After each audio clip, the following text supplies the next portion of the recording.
Shalom adik-adik, selamat berjumpa kembali dalam mentoring komunikasi edisi kali ini.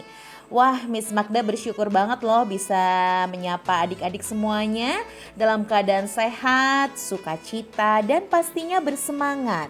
Apa kabar nih adik-adik? Semoga kabarnya semuanya baik ya, semua kabarnya luar biasa ya.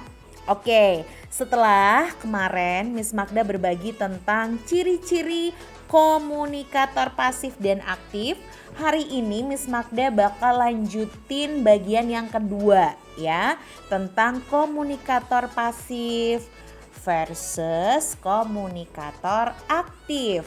Nah, setelah adik-adik kemarin menyimak podcast bagian yang pertama tentang susah atau mudahnya dalam mengambil keputusan serta pilihan, itu ternyata menjadi salah satu ciri dari seseorang itu adalah komunikator pasif atau aktif ya adik-adik. Nah, kemudian yang edisi kedua ini langsung aja ya Miss Magda mau ceritakan, sampaikan materi ini adalah yang kedua.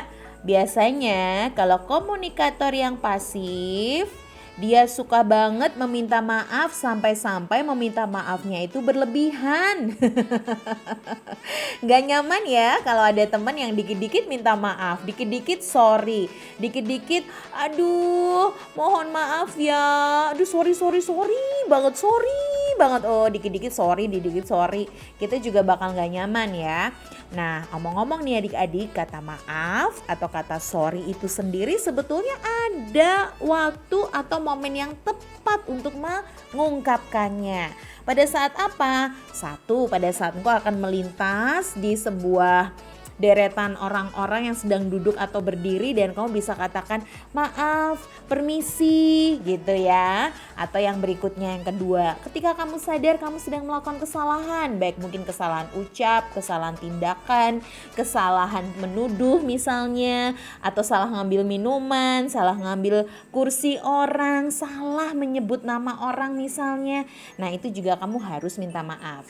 Minta maaf juga bisa kamu ucapkan manakala kamu mewakili seseorang untuk menyampaikan ucapan maaf. Misalnya, aduh sorry ya, aku mewakili adikku, aku minta maaf ya karena gelasnya udah ditumpahin sama adikku, misalnya gitu.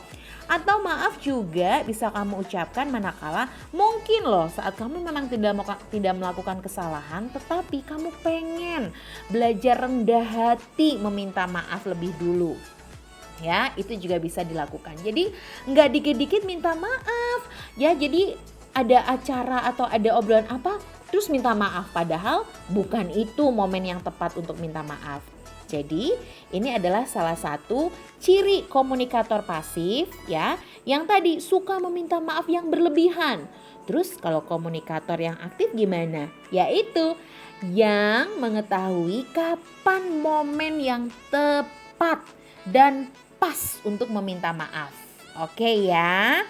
Nah, lalu yang berikutnya, yang kedua di edisi ini ya, di podcast bagian kedua ini ya, selain tadi suka meminta maaf berlebihan termasuk ciri komunikator pasif, yang berikutnya adalah ciri komunikator yang pasif adalah gak berani menatap mata lawan bicara, alias gak pede ya, gak pede dalam berbicara dengan menatap mata atau mungkin menatap kamera kalau kamu sedang ada dalam sebuah meeting virtual ya.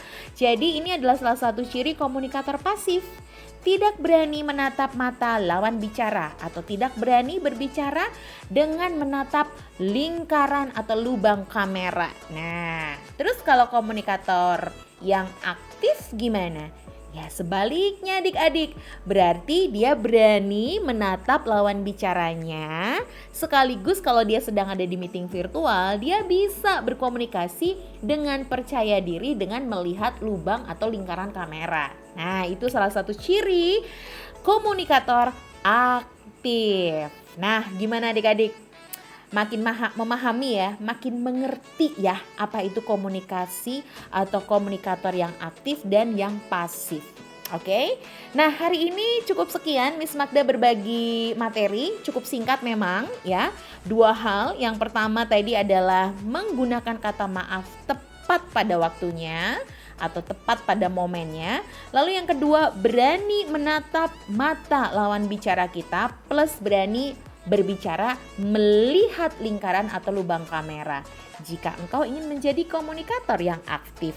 Ya, oke, demikianlah adik-adik mentoring hari ini. Terima kasih semuanya. Selamat melanjutkan aktivitas. Sehat selalu. Tuhan memberkati. Bye.